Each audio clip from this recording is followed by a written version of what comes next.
escuchando Pentatónico de Bernardo Monk, ese saxo tremebundo que estaba sonando en solitario en un momento, y lo tenemos a Bernardo del otro lado. Hola Bernardo, Pablo te habla, ¿cómo estás?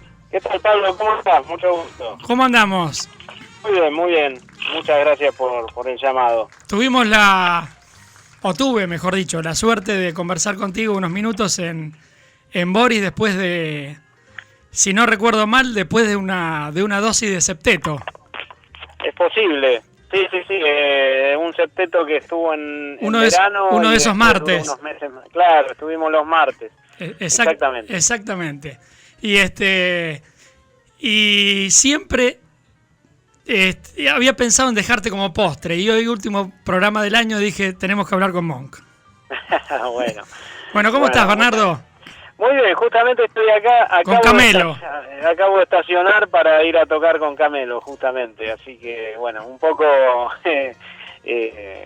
casual que nos hayamos encontrado después de tocar con Dani y ahora en este momento. Sí. Bernardo, estás como invitado en la banda de Daniel, que se llama Goma. Sí, es un grupo que se formó recientemente y yo vengo a tocar algunos temas. Varios son amigos y con algunos damos clase en una escuela en común. Uh-huh. Así que bueno, es una linda juntada de fin de año. ¿Y qué estilo tienen?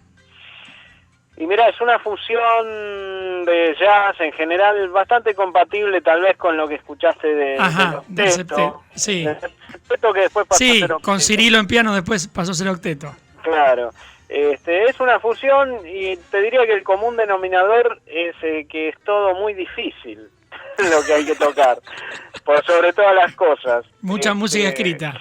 De hecho estoy viniendo como en un rato de inconsciencia porque estuve estudiando la música, pero es muy complicada, pero bueno, está muy bien escrita. ¿Y escrita por Camelo? Algunos temas sí y otros por algunos de los integrantes también del grupo. Pero sí, 2 de ellos son de Camelo. Bernardo, tenés una formación en Berklee. Ahí, digamos, te hiciste como el saxofonista que sos. Y volviste y te metiste en el tango. ¿Cómo fue ese pase? En realidad el pase no es exactamente que yo volví y me metí. Yo desde el 2002 que estoy, yo estuve en Boston, estuve desde el 2001 hasta el 2008. O sea que esto en realidad empezó cuando yo era muy chiquito, que me fascinaba Gardel. Ajá. Después empecé a tocar el saxo y tuve algunos intentos de abordar el tango. Pero bueno, me faltaba el puente. El puente era un montón de conocimientos que por suerte los pude incorporar estando allá en Berklee con los profesores que yo tuve, que en realidad no, en teoría eran profesores de improvisación y de jazz, pero después con el tiempo me fui dando cuenta que eran profes de música y que esa música era aplicable. Exactamente, me llevó un tiempo porque hay mucho de lo que tiene que ver con lo intrínseco del instrumento, sí, que no es compatible con lo que uno escucha en el tango. De alguna manera tuve que aprender primero el estilo y después el instrumento en el estilo. Una ventaja que fue, en realidad originalmente era una desventaja, pero yo creo que terminó siendo favorable, fue el hecho de que estando en Estados Unidos eran muy pocos los músicos de tango que había, y al no haber bandoneonistas tampoco en donde yo estaba, tuve que empezar a hacer transcripciones de arreglos y adaptaciones, y yo empezar a tocar todo lo que faltaba desde donde yo podía con el saxo. Entonces claro, eso me ayudó mucho a interiorizarme en el fraseo y en la manera de articular y además en el concepto del tango, que es muy distinto al del jazz, aun cuando se improvisa, ¿no? Claro. ¿Y cantás desde chico? Sí, ese fue mi primer acercamiento, justamente, lo que te contaba de Gardel. Yo, me dio siempre por cantar desde muy chiquito. Después dejé de hacerlo y siempre estuvo. Es una cosa que en realidad me costó un cantautor de mis cosas. y siempre me gustó mucho condimentar un poco el repertorio instrumental mío con algún que otro tema cantado. Me acuerdo en esa noche de Boris, que se habían juntado con Fogiel, estaban ahí, era una charla muy divertida, cada uno contaba sus anécdotas en Berklee con algún profesor. ¿Vos te acordás cuál contabas o te acordás de alguna? Y la verdad que no me las acuerdo ahora, no recuerdo cuál contaba. Nosotros tuve un profesor que era un gran profesor, que era Ed Tomasi. Sí. Que de hecho hay un grupo en Facebook de exalumnos con todas fases que el tipo decía. Y me acuerdo, por ejemplo, en una época él era un fan total de varios saxofonistas, pero el que más, Coltrane, ¿no? Uh-huh. Y nosotros teníamos clase en un aula donde antes había una clase de oboe, de fagot. Y el tipo siempre se calentaba, pues la profesora por ahí nos entregaba el aula 2 o 3 minutos tarde y el tipo se ponía como loco. Y en un momento, un día, sale todo para él tenía que sonar como Coltrane, ¿no? Entonces termina la clase, se va la profesora con el fagot, y cuando cierra me dice, si yo tocara la mierda esa, aún así trataría de hacerla sonar como Coltrane. Era un tipo muy gracioso, muy efusivo, pero un antes y un después en la manera de ver cómo estudiar y cómo enseñar, ¿no? Y en Berklee se te impregnó el tema de la docencia o ya lo llevabas? Bueno, yo en realidad vengo de una familia donde mi madre es docente y profesora de didáctica de la música. Entonces siempre entendí que la docencia era una cosa aparte, no por tocar bien uno es buen docente. Seguro. Yo incluso a cada rato me replanteo yo mismo como docente. Hay cosas que me cuesta transmitir, sobre todo lo que tiene que ver con el instrumento, que es el instrumento en el tango, ¿no? Que es algo que partió de algo tan de autodidacta que me cuesta transmitirlo. Por eso en realidad terminé haciendo un libro, para que no tener que explicar tanto. Y se me impregnó el tema sí, le tomé mucho más respeto a la docencia en cuanto a distinguir un buen músico de un buen docente y a valorar los que logran tener esas dos cosas en uno. Yo tuve una clase con Joe Lovano. Sí. Y Lovano era un tipo que de lo que opinaba siempre era acertado, y de repente por ahí estábamos escuchando grupos que para mí estaban ya para grabar, y el tipo decía dos cosas que siempre eran para mejor. Después Hal Crook fue otro gran profesor que tuve de improvisación, que era un tipo súper pragmático, súper disciplinar, súper ordenado, y me ayudó muchísimo a entender eso. Y después tuve un profesor que es un gurú, porque falleció hace poco, un profe que se llamaba Charlie Banacos, que era un profesor que estaba fuera de Berklee. De hecho, era el método el sistema era llegar a Berklee, empezar Berklee y anotarte en la lista de espera de Charlie Banacos, que era de 2 años. ¿La lista de espera? El tipo tenía una lista de espera de 2 años. Mirá. Sí. Y ahí podías encontrarte con un tipo de 65 años que había decidido empezar a estudiar piano, o podías encontrarte, por ejemplo, como ha pasado, que han estudiado con él Danilo Pérez, Kenny Werner, Michael Brecker. Una vez me sonó el teléfono, levanté y del otro lado me dijo Brecker, ayuda, así nomás. Había de todo, ¿no?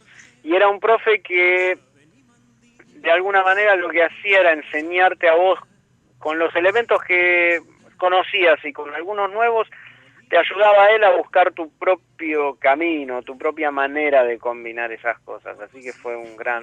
Que esa es la magia, manera. Esa es la magia de la docencia, ¿no? Sí, hay todo un verso muy instalado de que en Berkeley tocábamos todos igual, lo cual es cierto, pero lo que pasa es que Berkeley es una escuela, claro, donde la información es toda la misma, pero la verdadera cuestión está 5, 6, 10 años después de Berkeley. ¿Qué hacemos todos los que estamos ahí con esa información? Con esa información. Porque, ¿Cómo lo metabolizaste?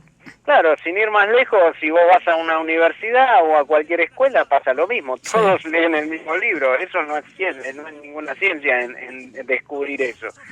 El tema es que después entre un disco mío y un disco de cualquier otro que estuvo ahí y no hay prácticamente ninguna similitud. Claro. En mi caso creo que claramente no la va a ver. Cada vez menos. La saxofonista no creo que haya. Claro.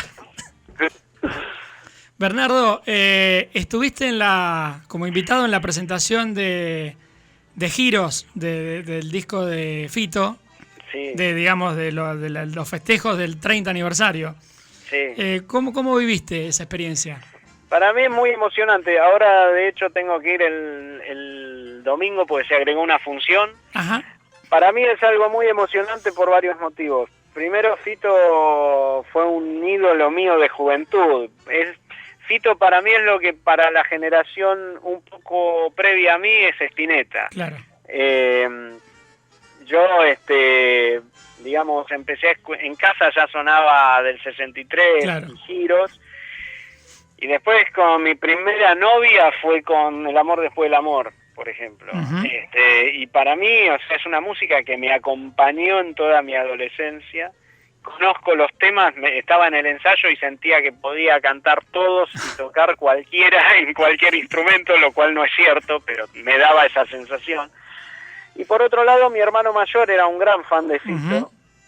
Y puntualmente ese disco del 63 sonó muchísimo. Y bueno, mi hermano mayor falleció hace 3 años. Y estar en el ensayo con Fito tocando del 63, tocando Giros, tocando todos esos temas, de alguna manera era verlo a mi hermano sentado en el piano de casa tocando eso cuando éramos chicos. De hecho, mi hermano del medio, que es Augusto, me dijo, ¿vos te acordás que nosotros fuimos a ver Giros a Barrancas de Belgrano? Ah, mirá. Y creo que fue el primer concierto que fui en mi vida, probablemente porque tenía 8 o 9 años yo.